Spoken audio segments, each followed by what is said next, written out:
This time we're studying section 2.4. 2.4 is an introduction to vectors. We actually let you work with vectors for a little bit and don't tell you what they are. Telling you what they actually are comes in later. So you can kind of get in with some vectors, play with them a little bit, and see how they work before we actually figure out what we're really doing. Okay, so section 2.4. Vectors in Rn, and even though that says R to the n, we often just read it as Rn, and the matrix equation Ax equals B.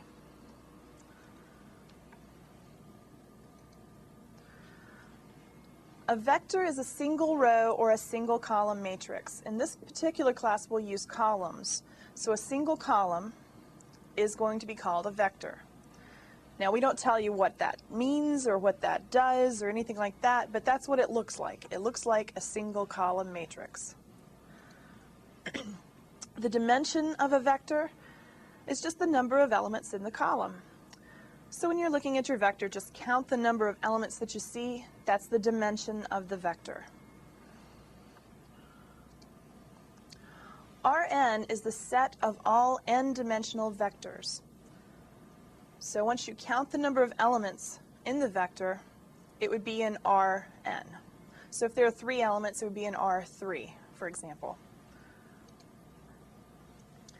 So Rn is equal to the set containing all of the vectors that have n elements. So as you see, we have x1 through xn, and all of those x's are just real numbers. So there could be any values in those spots. The important thing is just that there are n of them. Okay, first example. 1, 2 is a vector in R2. You notice there are 2 elements. It's a 2-dimensional vector, and it's in R2. 1, 2, 3 would be a vector in R3. Again, 3 elements, so R3. 3 dimensions, too.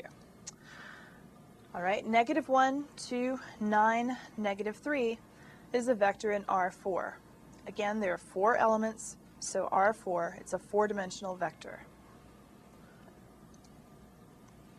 Okay, now as far as addition and scalar multiplication of vectors, what did we say a vector was? It's just a single column matrix. So as far as addition and scalar multiplication, it's just like working with matrices. Looking at some examples, here we have 1, 2, the vector, plus 3, 4, that vector. Well, what are they? They're just matrices. So add the corresponding elements, and we get 4 in the top, 6 in the bottom. So no surprises there. Acts just like a matrix.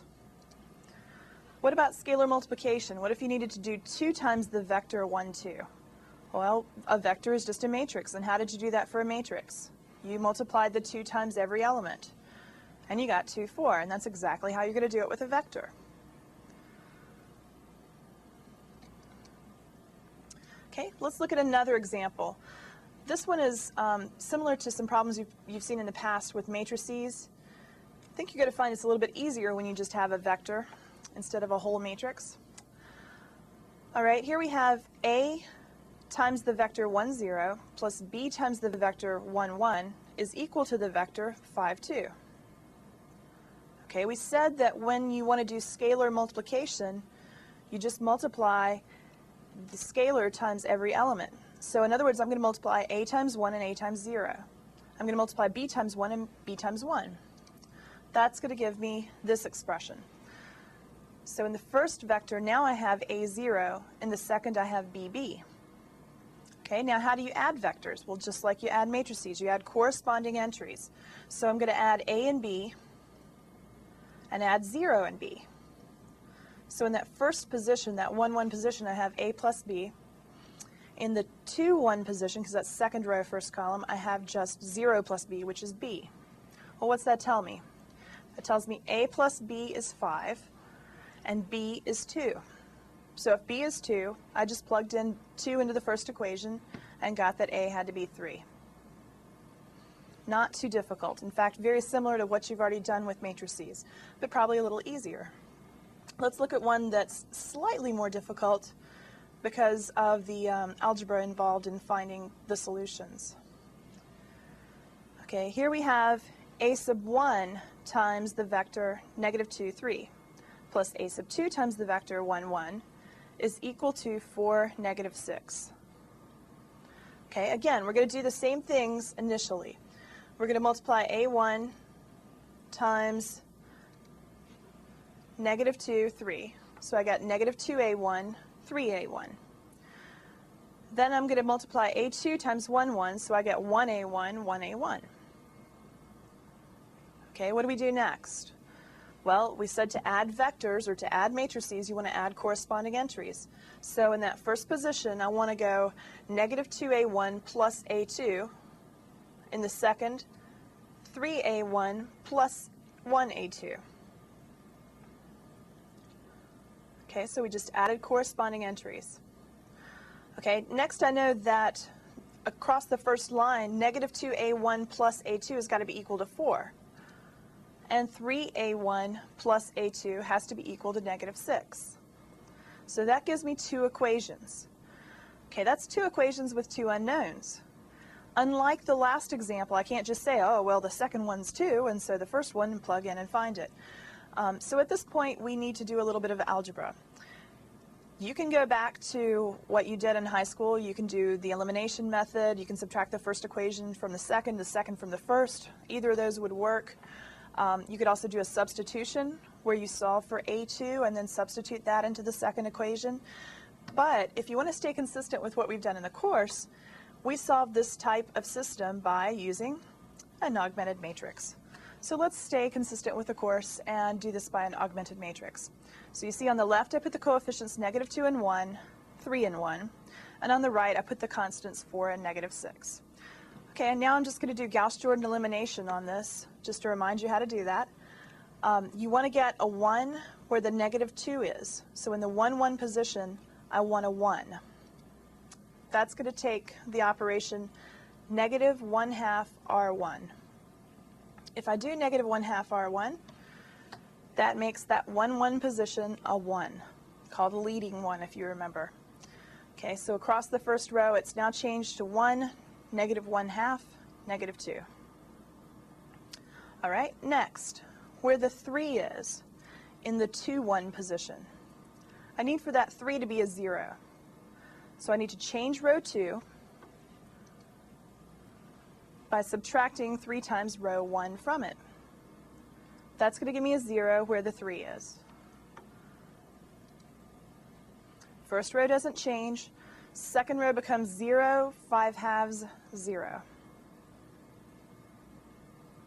Okay.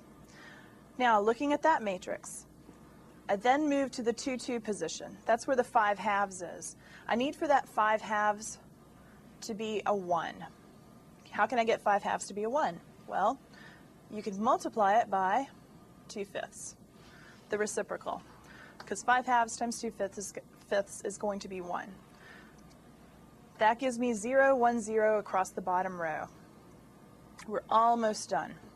The last thing I'm supposed to do is get a 0 above the 1. What we're doing is we're putting this into reduced echelon form. So if I get a 0 above the 1, I need to get rid of negative 1/2. The way to do that is by adding 1/2 of row 2 to row 1. So remember, if you want to change a particular row, you write that row first. So row 1 goes first, plus 1/2 row 2. That gives me this matrix. That is finally in reduced echelon form. If you notice, we have leading 1s, and the leading 1 is the only non-zero in its column. The leading 1s go down and right, etc. So this is in good shape for reduced echelon form. So I know that I'm finished at this point, and I can write down that A1 is equal to negative 2, and A2 is equal to 0. So those are my solutions to that example. Okay, now let's talk about this equation AX equals B and what the heck they're talking about here. All right, A is going to be the matrix of coefficients. So if you're looking at a particular system of equations, A is going to be the matrix of coefficients. X is going to be a vector of unknowns. So all of your variables are going to be in your x vector.